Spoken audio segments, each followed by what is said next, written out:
Record. I'm just going to open. So welcome everyone to our Loving Waters New Moon call here, our monthly new moon call, and we're really happy to be here.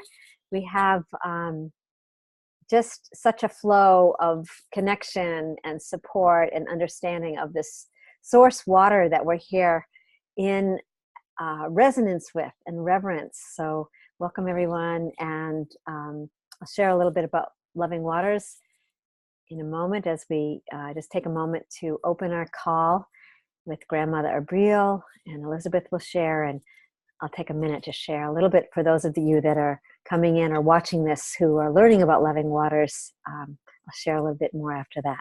So welcome.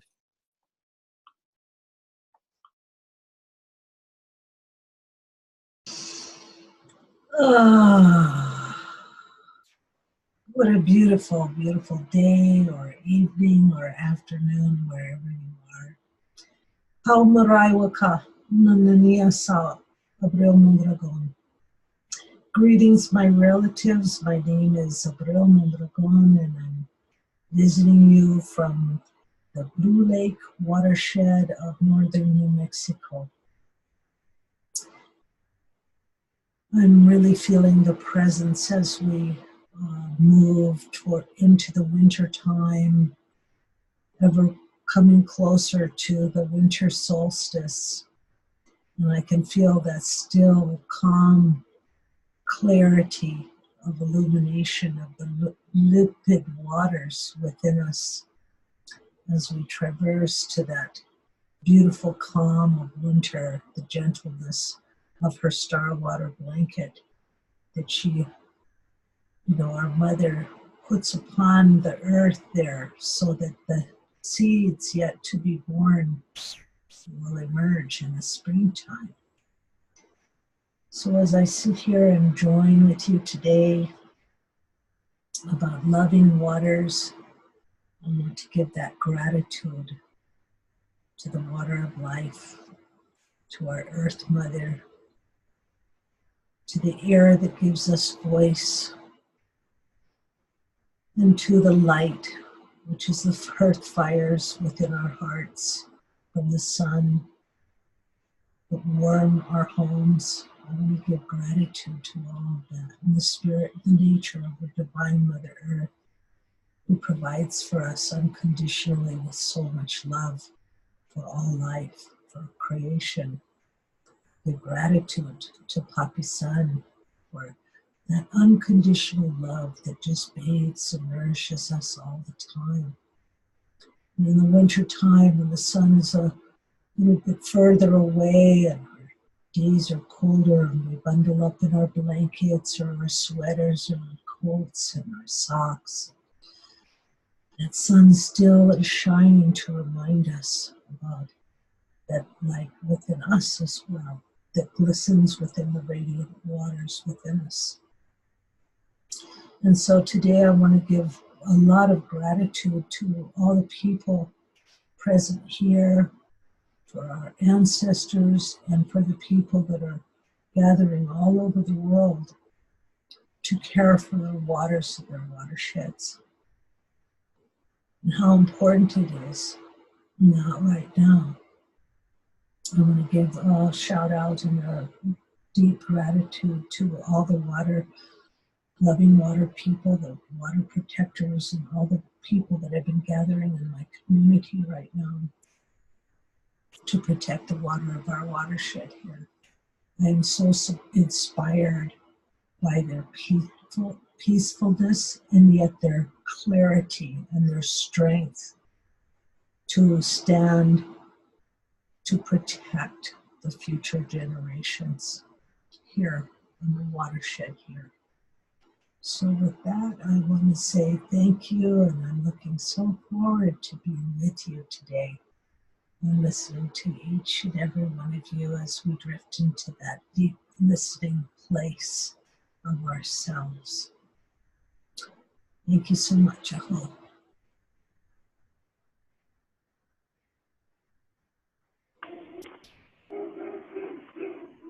Abril has brought us to this place of really loving the water and loving all the other beings that love the water. They invite us to go a little deeper and feel the water inside your own body. First, feel your saliva on your tongue and your moisture in your eyes and the sweat on your palms. Feel your pulse. Feel the water of life nourishing every cell.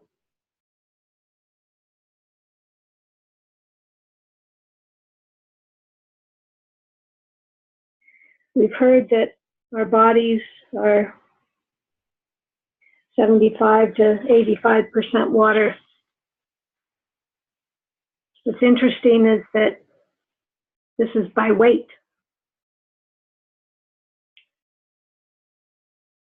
When you count the number of molecules, water molecules are fairly small. You count the total number of water molecules, that's 99% of our body are water molecules.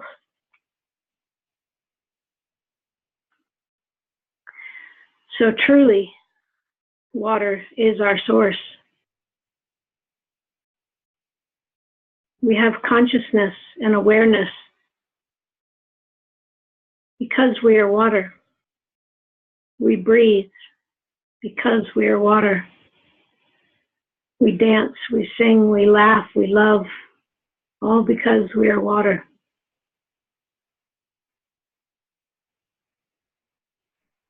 We understand this and we live with this. We live from this place. And now I want you to take that connection to the water inside your body and infuse that water inside your body with your highest intentions for the greatest good of the whole, for all life on earth.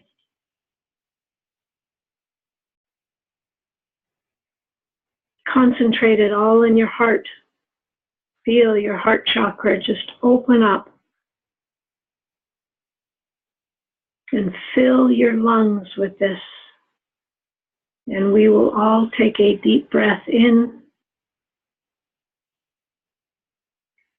filling the air and the moisture that we've just breathed in with all our highest intentions for the greatest good of the whole. And when we exhale, we will breathe forth to the world that these water molecules will inform herself all around the planet.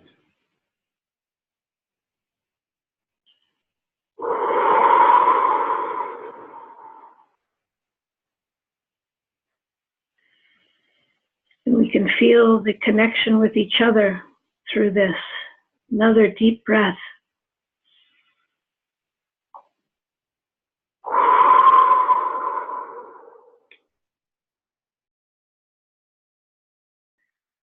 And to the children of the future,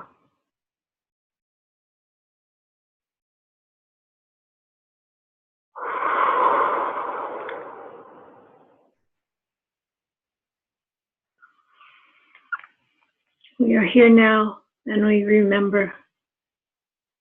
Thank you for joining with us.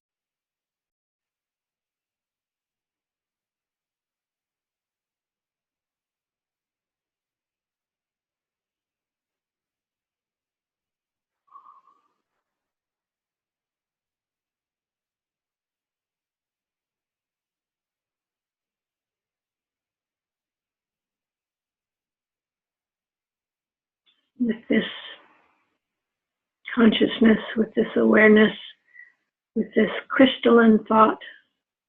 We fill our bowl, our crystalline talking bowl, listening bowl, and set it in the center of the circle. They may pick up and speak.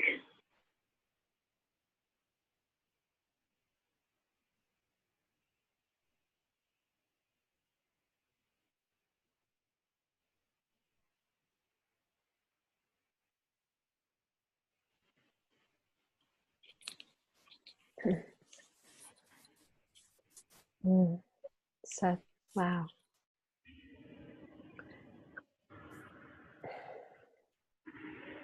So we come here on the new moon to really gather in this growing community of loving waters. And really its essence is exactly the mimetic vibration of what it speaks, loving waters. And as Elizabeth was sharing, that love from within our own being, 99%, to the one source water that is nurturing and feeding everything, everyone, every tree, every bird, every being. And really what we're about is simply coming together to share. This here is a participatory call where we just speak into the field and share our watersheds. And if we don't know our watersheds, what river is nearest to you, and really honoring that and supporting greater awareness and I would say like the courage to stand for the water in your local areas, as well as we come here globally. So just as water stewards, loving the water, feeling nurtured by each other's waters. So again, this call tonight is and monthly is just an opportunity for us to get to know each other intimately, know intimately our waters and what moves you, what I guess just what's emerging for you in regards to your love of water. And tonight it's, there's not tons of people on, so there's an opportunity to really expand our connective tissue here tonight. The rivers, the tributaries coming together, imagining that. So with that, as Elizabeth shared, this crystalline bowl, and hope everyone has their water or has some water with them, because we will do a little water blessing on this call. It's part of what we love to do. And with that, I'll just open this beautiful virtual mic to whoever wants to share and share your love and excitement. So with that, I'm complete and look forward to hearing from everyone.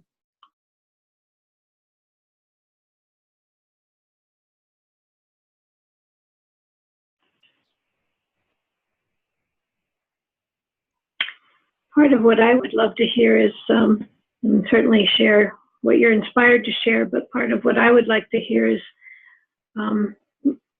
what challenges we each are facing in our own watersheds, beyond within the prayer, and holding those challenges within the prayer.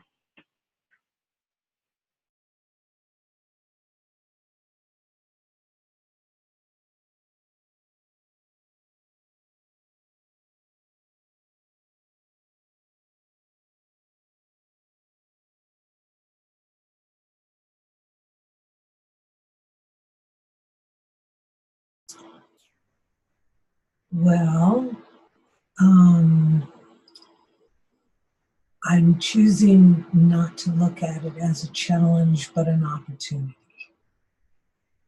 What else is possible? When I understand that antiquated economic models no longer serve the earth, her nature, her waters, and every living being, then I need to look at what is natural for us. to look at this next chapter, this next phase of life that we're going to be moving with our young people that are standing up today to say, you know, we love the water, we love earth, we love every animal, plant, every stone, every tree.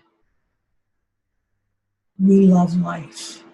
And so what is going to inspire us to go ahead and move toward an economic model or a thriving life with each other that is based on the health of the earth? It's very, very simple, really. You know, this old paradigm is dying, and so this is an opportunity for generations here.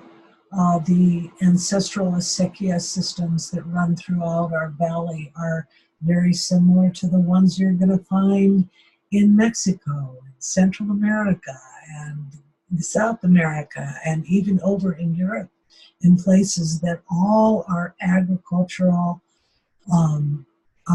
communities. So our acequia systems are, if you're not familiar with the word, what it means is that the main arteries of waters and rivers and streams that flow down from our watershed, our waters are diverted in ditches that go out in to nourish the earth where we plant and grow our fields and our gardens and stuff. It's a natural flow of life. And yes, we live by those cycles and the seasons with the nature. And with the coming of other people that came into these territories and said, well, no, we want to take these lands and we want to have say over what happens here. Of course, there was conflict that arose, and we are still in that conflict with other people's ideas of how to live with the earth. And right now, there was it's called the Abita settlement in our community, and the Office of the State Engineers and the United States government and the Taos Pueblo government and the Taos Valley Acequia Association and El Prado Water and Sanitation District and the town of Taos, these are all the major players, got together behind closed doors, and they did not open up the dialogue to absolutely everyone, but they created a quote-unquote settlement of an adjudication of the waters. And part of their plan, because they are still wanting to do this economic growth, that in the middle of drought, other places are flooding, some places are burning. We are in a drought. So when water doesn't flow through those acequias from the mountains, then it's not going to feed our fields for growing food and such, you know what I'm saying. And if people aren't planting to nourish the aquifer that we all have, our little wells, and we sip in straw, those wells are like little straws that sip that water very respectfully to, you know, bathe, drink, or have our little home gardens around us or whatever. If we live beyond what Mother Earth is naturally providing, and we don't nourish and plant things in a way where it feeds that aquifer, we are going to continue to experience drought.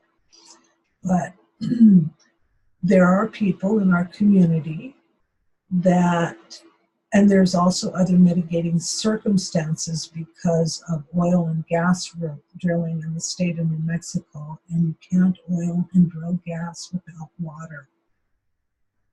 So people want water. So what they're proposing is to go below our upper aquifer into the fossil waters. These are the deep moon waters of the earth. For billions of years, the upper aquifer percolates and it goes down through the stone and the shale and the clay and everything, and minerals collect in concentrations in this deep warm water. You know, it's kind of like when a woman is pregnant, that embryonic fluid that baby is around, that's around that baby, is much like the ocean water. Well, the inner waters of our Mother Earth are another kind of ocean water, and it's filled with all these things.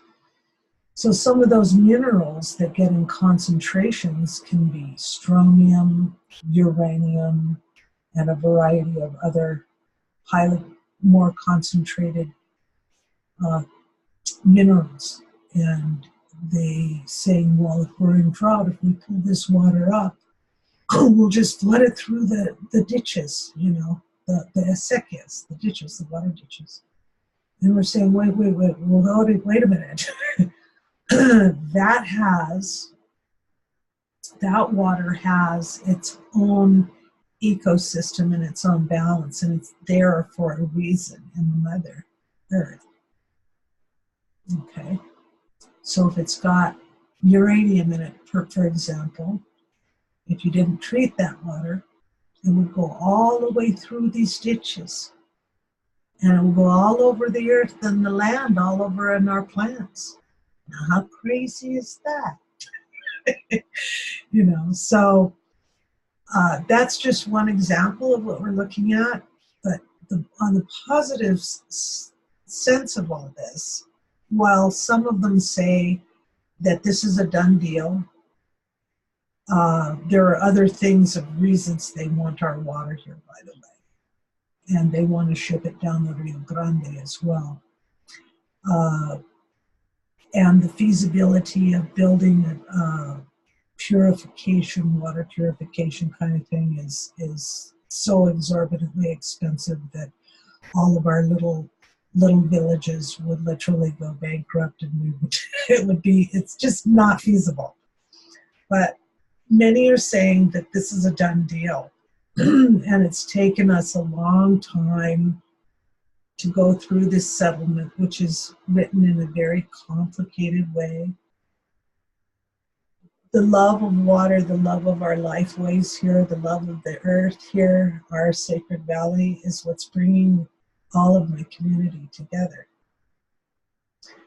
And we're going to have to. And so that's where I am at, is this opportunity to where we can really give voice to the plan we would like to see go forward. And we may be in for legal battle as well, another one. And these legal battles have been going on in our community for a very long time, longer than I am old. You know, at least a few hundred years, if not longer than that. So what I'm seeing at the meetings too, I think there's a real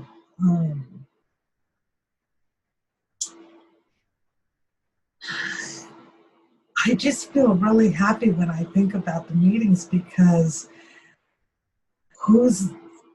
there are so many younger adults that have stepped forward. Everything that we're doing is, all the children are welcome, the babies are welcome. This is about family, this is about community, and this is what I'm seeing show up at our meetings. Everybody is coming. And it's, you know, yeah, it's just wonderful to see all the young people in there, and they've got that energy and that inspiration. And they aren't angry, they're upset. but it's so incredibly loving and peaceful at these meetings. And I've been to a lot of meetings in my community where they get pretty heated. But boy, these water meetings in my community, talk about love. There is so much love there. So with that, I'll say thank you for listening.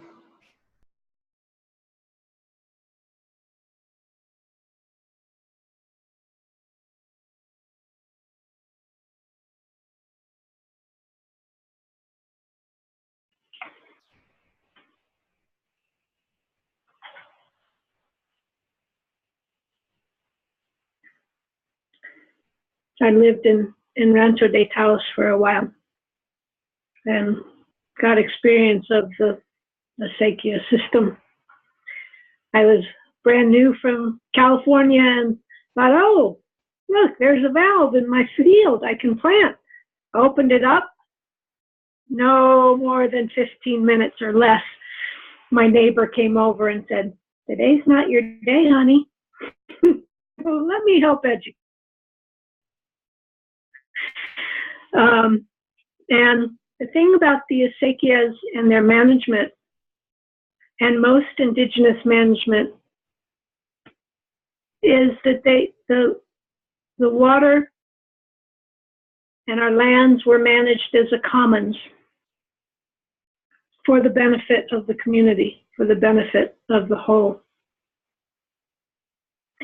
And we've moved in our modern system very far away from the commons. And it was intentional. And it was really, interestingly enough, coincided a lot with the restrictions of the rights of children and women, the Enclosure Acts in England, and was carried through the rest of Europe to enclose the commons and put the commons in the charge of the manor holders, which their rights were enforced by the might. If you could wield the sword and get enough men around you to support you, you were the Lord. And there is a return, an upsurgence in the return of the commons, and understanding that our earth is our commons. It is our common bond. It is what unites us. Certainly our water with our hydrogen molecules linking one to the other, to the other, to the other.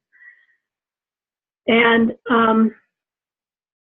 there's also a movement that water holds original rights, and that the solemn duty to, in the trust of the people of a community, to manage the water in a way that puts the needs of the watershed, the life of the watershed, the people of the watershed, in front of commercial and industrial uses.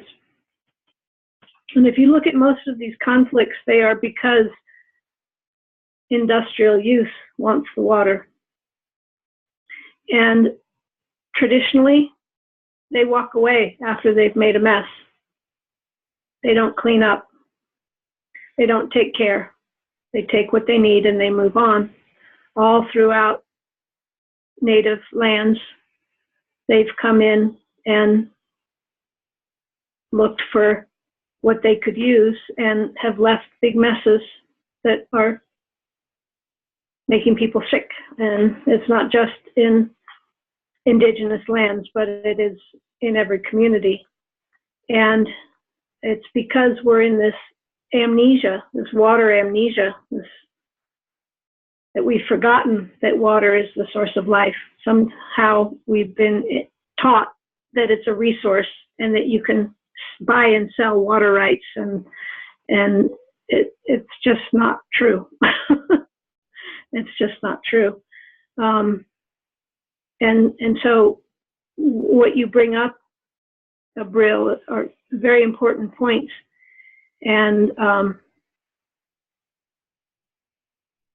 I encourage us each to bring the ethics of the commons to our communities as we speak of water, and remember that it's not a battleground, that it's not a resource, that water is source,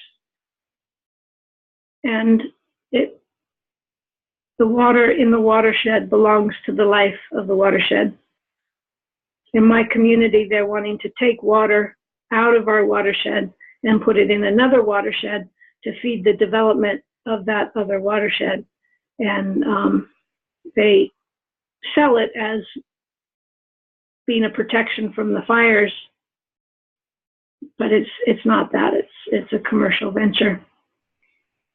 So we're fighting a dam called the Centennial Dam, and the opportunity that Abril so brilliantly brought forth is that they are opening it up to the community and community groups where they're trying to plan their raw water use for the future, and say they want to hear from the community.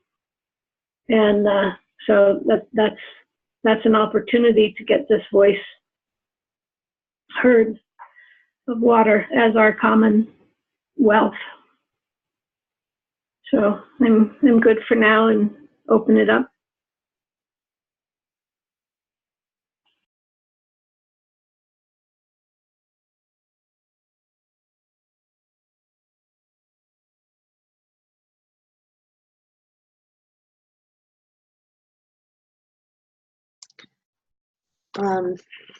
I've been working in water resource management for many years, and it is a constant battle to try to educate people on the importance of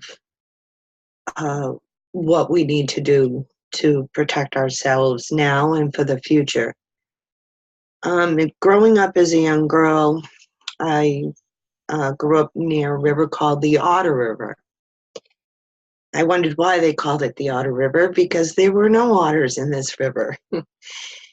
And I was fortunate to live upstream of some paper mills that really polluted the river terribly. There were days, depending on what kind of paper they were using, the river ran different colors. Fortunately, the state of Massachusetts has some pretty significant regulations now. The paper mills did have to clean up their mess. You still can't eat the fish in the Otter River because of the high PCB content, but the otters have returned. So there is light. And I think people are becoming more aware of the importance of protecting our waters. As I served on the Conservation Commission locally, that's where you have a lot of people that you're going to, you run into, especially if it affects them directly, that do not want to be educated. It's my land and I'm going to do what I want with it. So my reason for leaving the Conservation Commission was purely political, because it actually turned into personal attacks on me. So I had to leave. But I still work with the water closely with our local watershed, which is the Millers River watershed. In the Otter River that I grew up next to is a tributary. And it's really a very unique river, as most rivers run south. The Otter River runs north. And it is an absolutely beautiful river now that it's cleaned up. And the paper mills can no longer, they are monitored closely by the state, pollute the river anymore. I guess here in the Northeast, working with the Connecticut River watershed in the nature conservancies, we have been removing a lot of the dams that were put in years and years ago when there were small mills, manufacturing places, to remove the barriers for fish and wildlife and bring them back to their natural state. A lot of this is going on in Massachusetts, Vermont. I don't know so much about New Hampshire. So there really is a lot of good things happening in this area. Speaking of pipelines, they did want to put a gas pipeline through our area, through our watershed, and we stopped them dead. We stopped them so fast, it wasn't even funny. People came together, all the watersheds came together, and they're no longer pursuing it. So we just have to continue to try to have faith and continue to always be a steward and always be monitoring. That's definitely a constant. We always have to be watching over our shoulders, because somebody's always wanting to do something that's not in the best interest of the Commonwealth. So with that, I'm complete.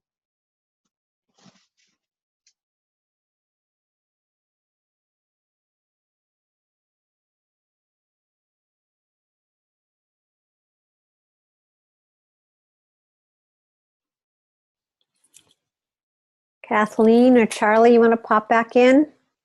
You can. Welcome, Kathleen. Good to see you.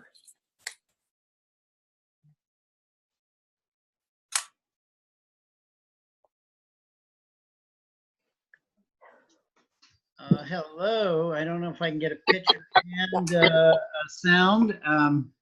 It's a celebration here of water. That they're drumming. We're drumming. We're dancing, singing. I'm losing signal. It's all perfect. It's just a lot of joy and laughter. So today, I missed a lot of your call, but today we're here in Unity, Maine, and we did a water blessing on this beautiful 30 acres. Is it 30 acres, Peter?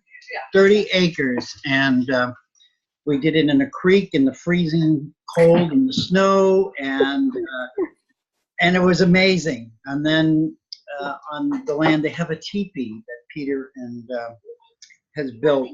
Peter and Elizabeth have built.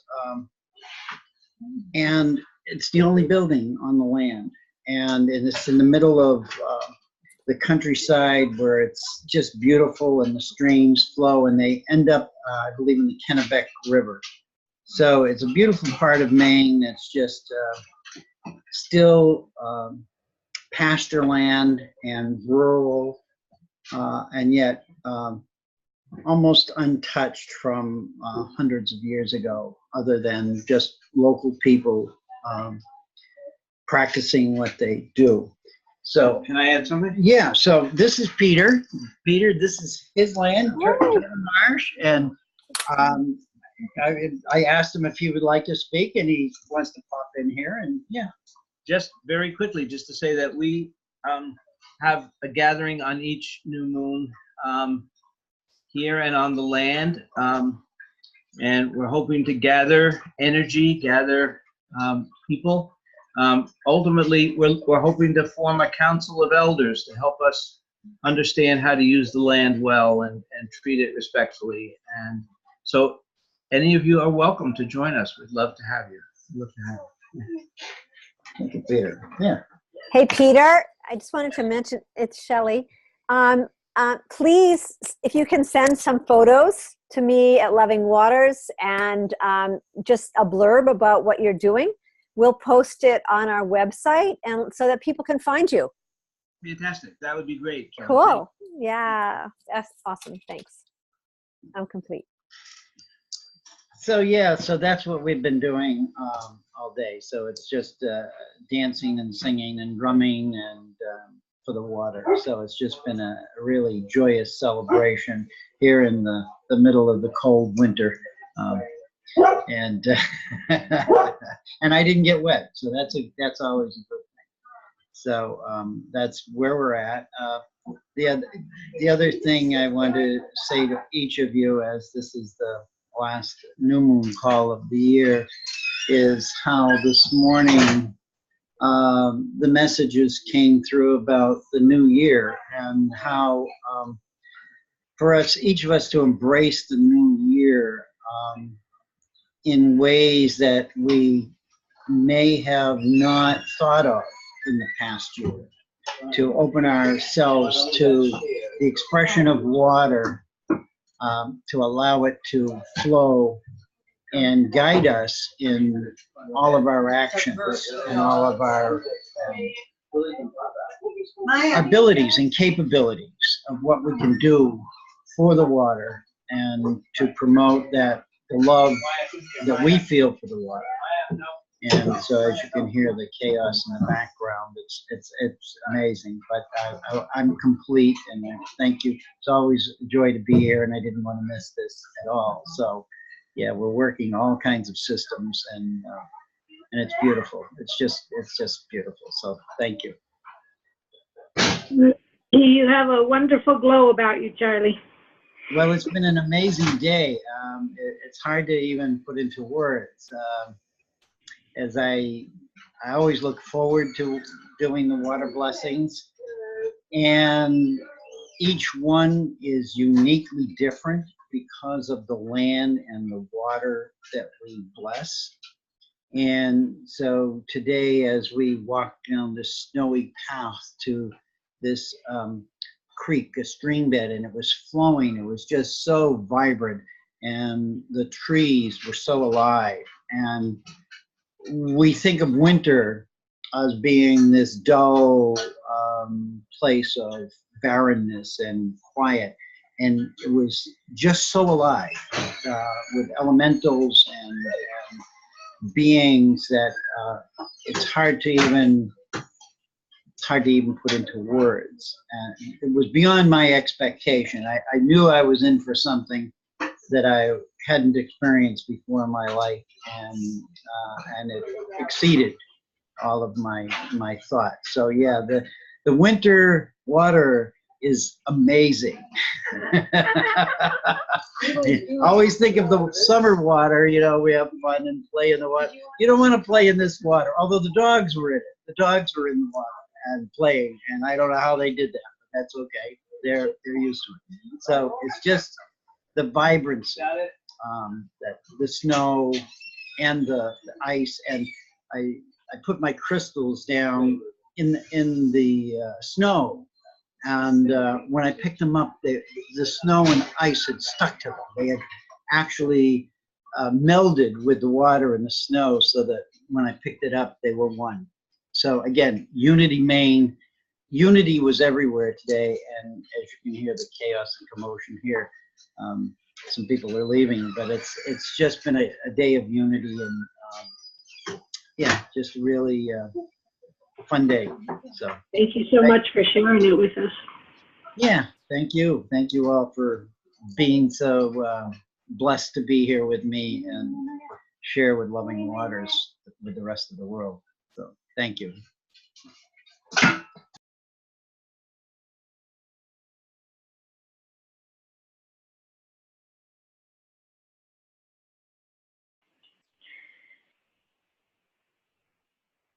And I see Kathleen down in the corner. Hello, Kathleen. I haven't seen you for a while. I was just thinking, I'm like, oh my gosh, it's been so long since I've seen everybody. Hi. I am so happy. Hello. Hi. Oh, this is Charlie. There's a friend of mine that actually made a movie about the water through all the seasons. And maybe if I actually am lucky enough to get in your direction again, I can bring it and maybe we can watch it together. Her name is Katia. Beautiful woman, beautiful woman. God, I feel out of breath because I'm so excited. It has been so long since I've been able to like really like touch in with all of you and see how you're doing. And gosh, there's so much to say, and yet another part like so little. I have. It's been interesting this past year with new work, new job, and actually I just started a new job a week ago. I've been in orientation, so it's going to be another job that's going to kind of reconfigure me in a different way, and it's been good. I've been changed, and my work with the water has been like the underground caverns. It's been subtle but constantly present. I was gifted to be at the Parliament of World Religions. It was just phenomenal. And while I was there, a friend of mine brought her drum, her Native American mother drum, and they were up on stage somewhere, and she asked me to come up and do a water blessing, which was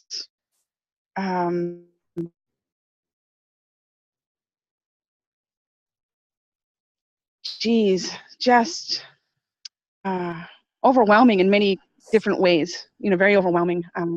The amount of people that I met, they had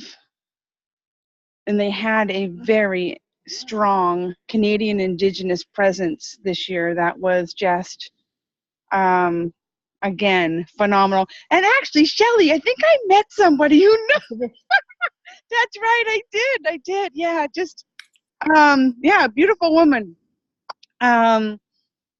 Yes, just so many beautiful connections, and I made it a point on my last day there that I stayed an extra 2 days so I could get to Niagara Falls, which I did, and I did a water blessing in Niagara Falls. It was absolutely just, again, so quiet and internally versus the loudness of the water pounding the rocks where I was. It was phenomenal. But I definitely am the quietness and the consistency of the water constantly being around in very subtle ways is so much more prominent for me right now. And I'm very grateful for that. But I had a spectacular time in Canada. It was unbelievable. Very, very nice. Yes, so hello, everybody. It's so good to see you. And, not that I am not with all of you. I am, even though physically it's really still hard for me to come and to be present and fully seen in my activity.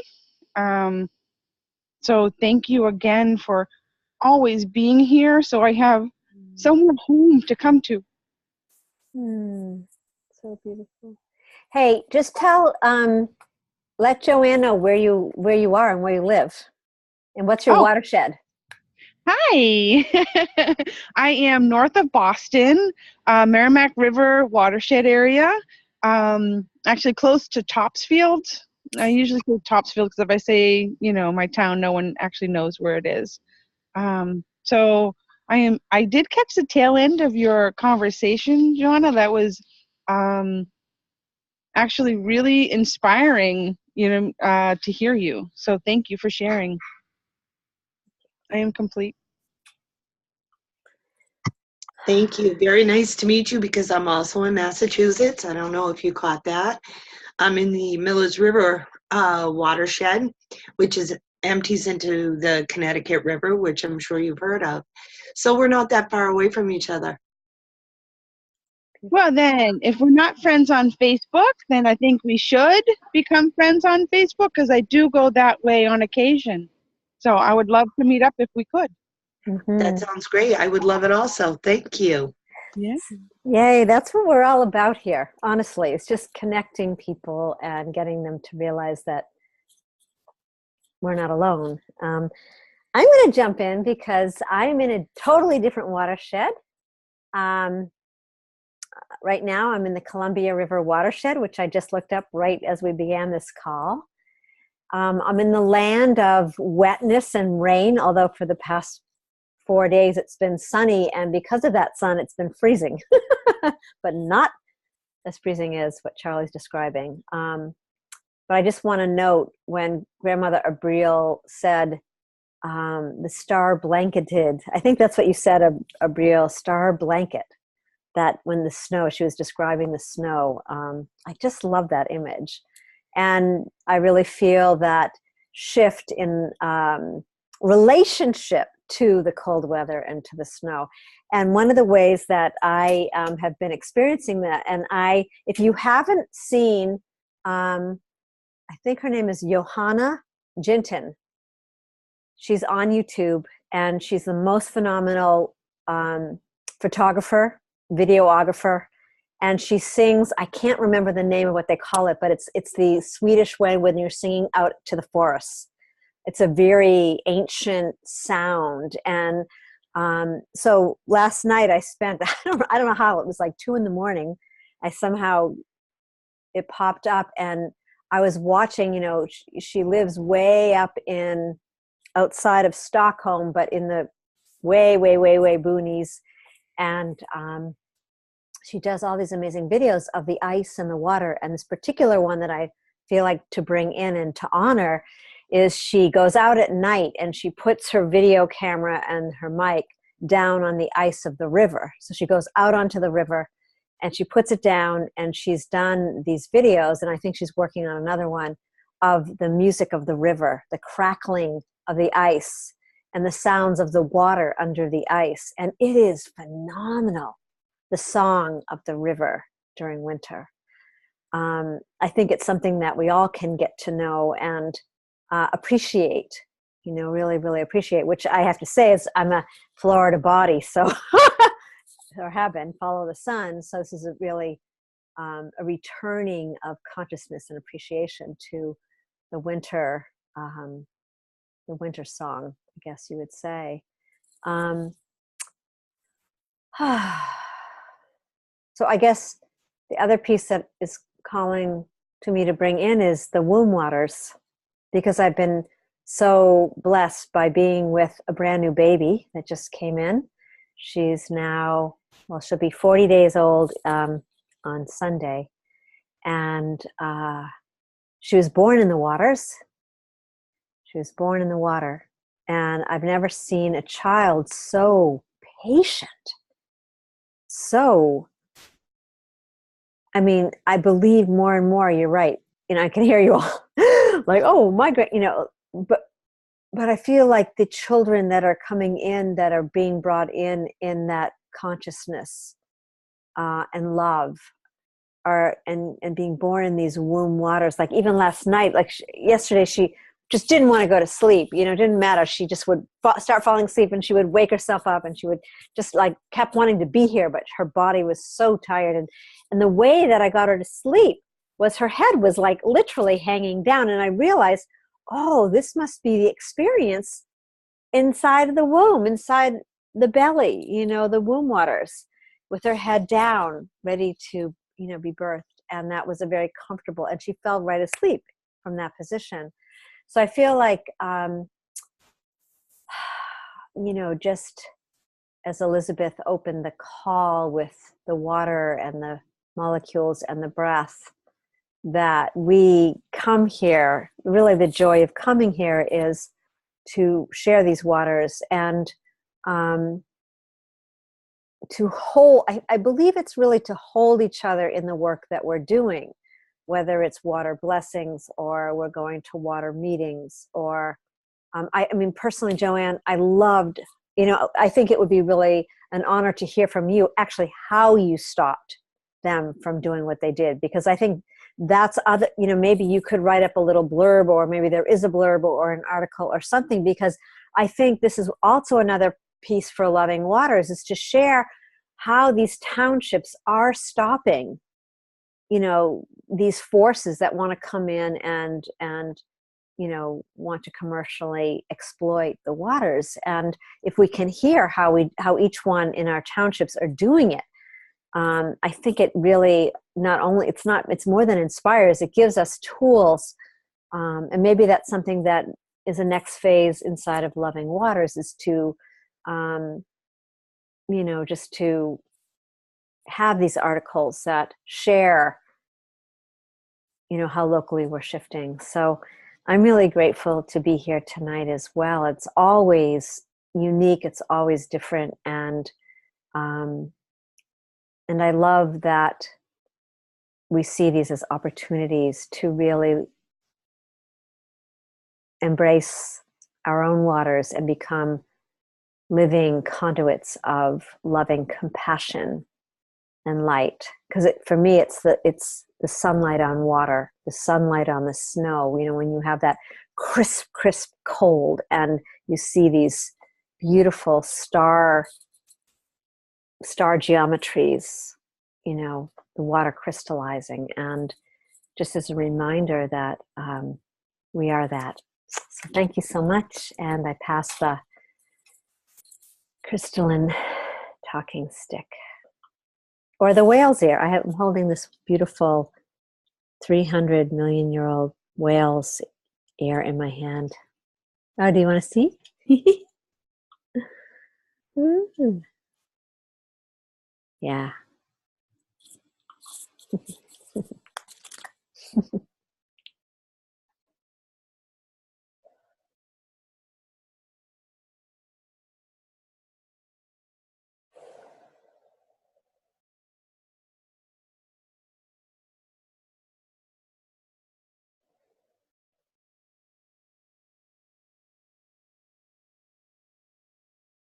Lived in Alaska for 7 summers, and 1 year I stayed year-round. And it was phenomenal, the beauty that is there in that land in the winter. Frost creations on the trees replace the leaves, and the light is magic hour all day long. Sun comes up at about 10:30 and never really goes down. Dips below the horizon about 1 o'clock and comes back up at about 3. Or not, sorry, that's in the summer, sorry. It goes down at 3. And so you really cherish the beauty, and the cold creates magic out of our water in a way that you don't see unless you see it. You can't even imagine it. So thank you for bringing that image. I held that one in my heart for a long time. So.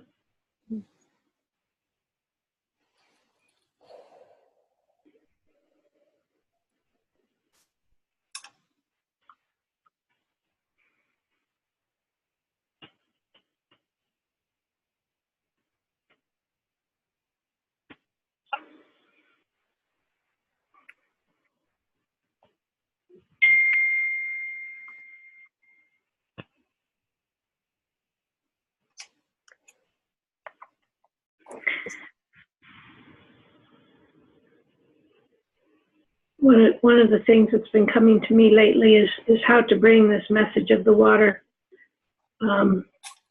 into my creative expression, into my artistry of living and working with Shelley and with others and just with myself, really thinking of ways to bring this message into tangible form that others can, if they're so blessed, come upon it and get that spark of awakening. Because I know that's how I woke up to water. Was someone was there for me as a water grandmother, and that was Grandmother Agnes up in Oregon. And so it's part of what we have to do for the future generations, is to build that barge on the water. and music, art, painting, writing. These are all wonderful ways to bring the message forward.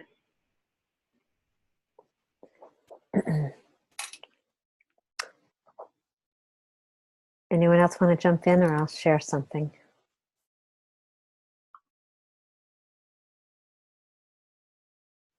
Want to jump in? No?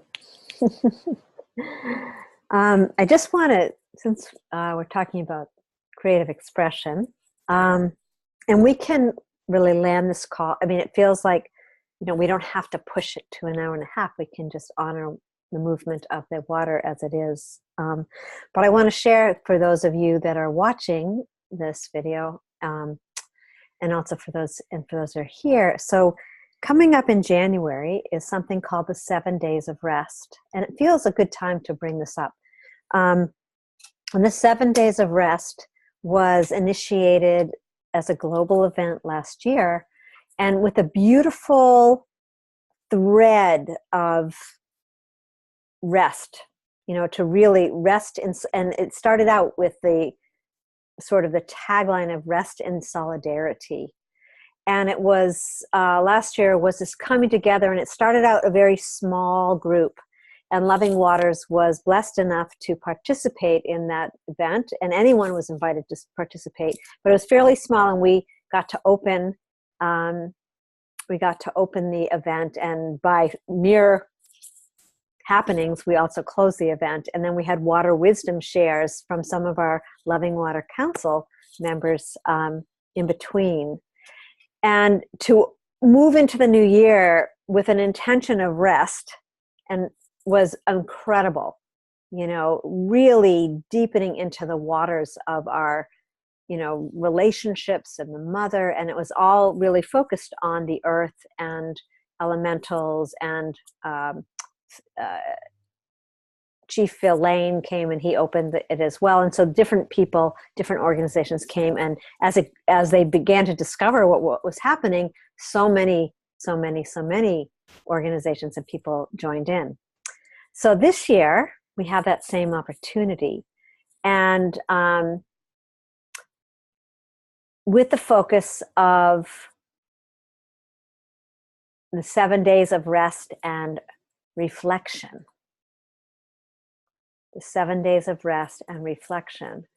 And I think that's next up on the soft agenda for us as Loving Waters to come and offer our gifts. And we've been just barely been talking about it. But I just want to let everyone know that I just want to inspire people to go check it out, 7daysofrest.org, as a way to enter and create that movement, that beautiful river, that flow of deep solidarity, connection, and this year reflection on who we be as individuals and who we be as a collective. And it's a great way to meet some very auspicious, beautiful experiences and people who are gifting their offerings. So just hold that out in your considerations, and we're going to play.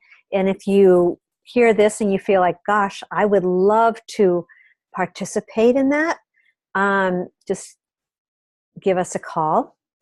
As well as if you hopefully got, for those of you that are listening, hopefully you got this new newsletter. We finally, instead of going out as an email, now there is a shout out newsletter that's happening, and that will be informing people of different water occurrences, water offerings, and keeping you in touch with how to stay attuned with the new moon call.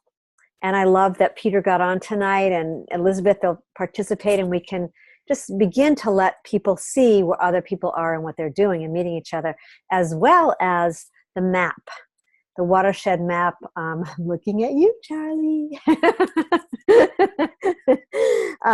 The watershed map is an opportunity to, if you're willing, to list yourself where you are so other people can find you.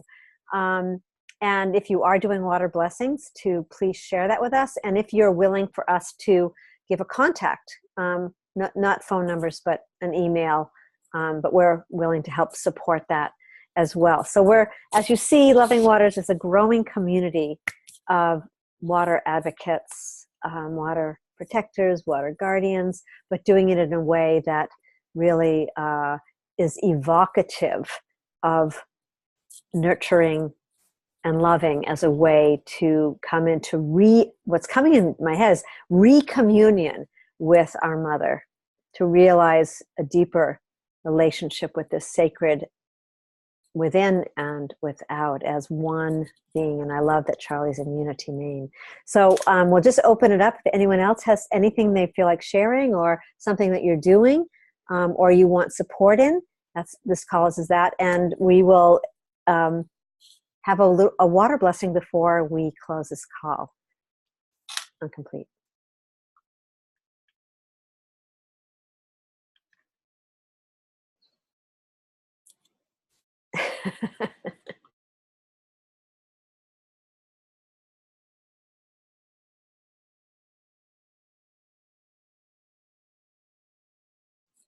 The whale has spoken.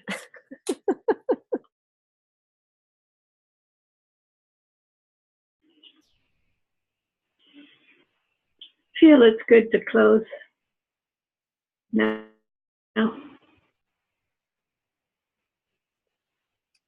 Okay, well, let's just check. Does anything else that's moving in anyone that would like?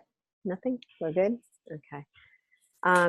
Well, Elizabeth, do you want to see if anyone else wants to close, since you opened, and see if there's anyone else who wants to close our call with a water blessing? I just want to close the call. Huh? I didn't hear you.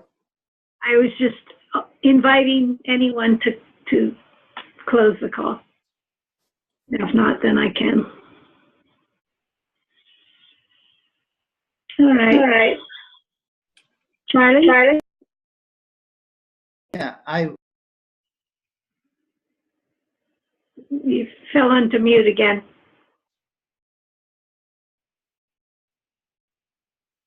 my technological skills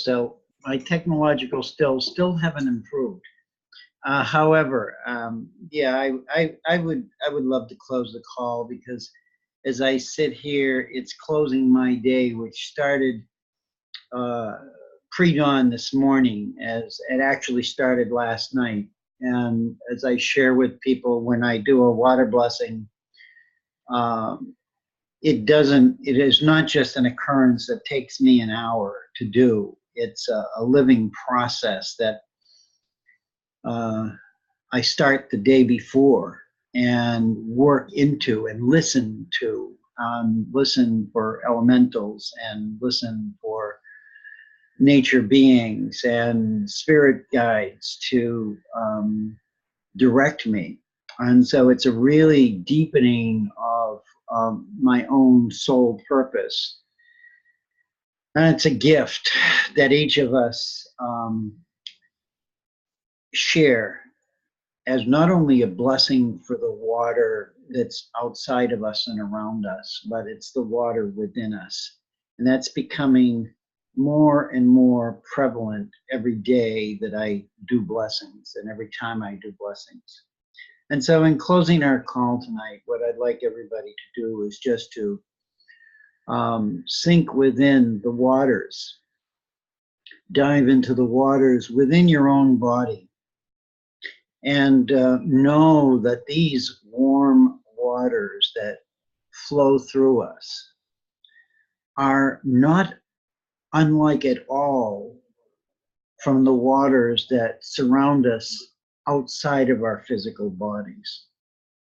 As Shelley mentioned earlier, the womb, the waters of the womb. Today in my blessing, I took people into their womb, their own birth, their own womb when they were born, in honor of the new moon, the darkness.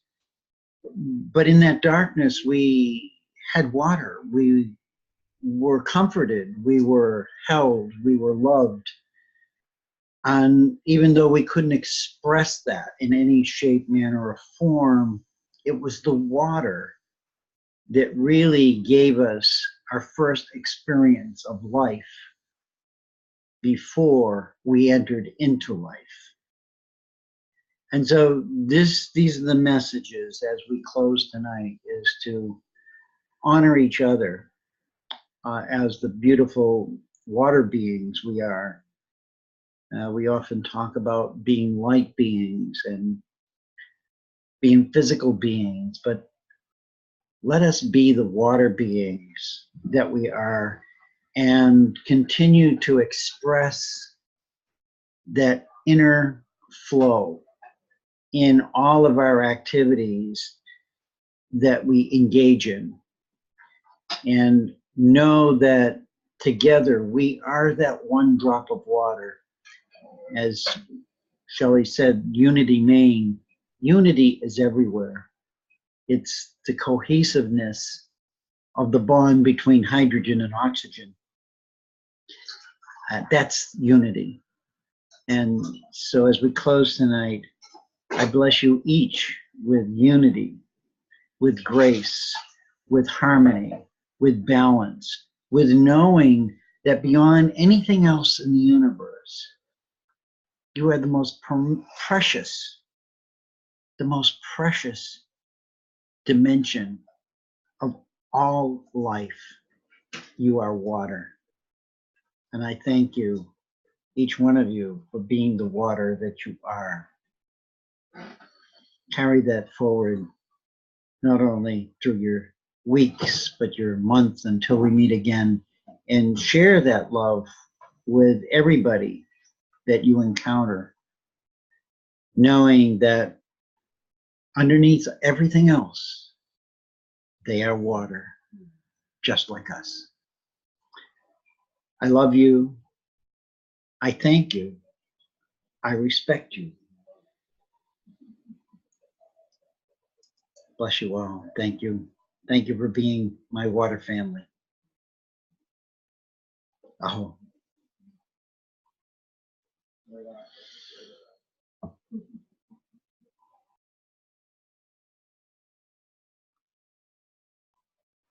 Until we meet again. Love to all. Thank you for showing up. Spread this joy, spread what we're doing here. Let the water ripple out. Thank you so much. Love, love, love.